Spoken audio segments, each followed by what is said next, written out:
पिया देवो।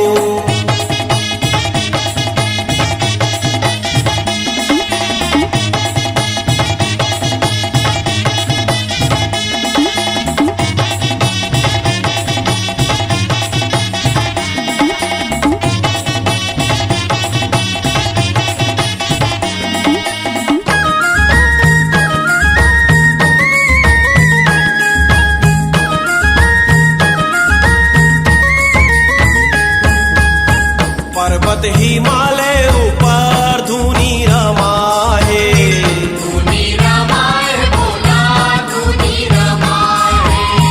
राजा हिमालय संग माँ उमा आए, उमा हाय भवानी उमा हाय। आओ कामदेव तब बाण चलावे, बाण चलावे बाण चलावे। पुष्प बाण ले फूल झरावे, फूल झरावे फूल झरावे। भोला के चेत हरा गे ओ। भोला रे सागे माता भोला मना देवो। बाबा रे सागे गाई गांजा पिया देवो। भोलारी सागे माता बोला मना देवो, बाबारी सागे दाई गांजा पिया देवो।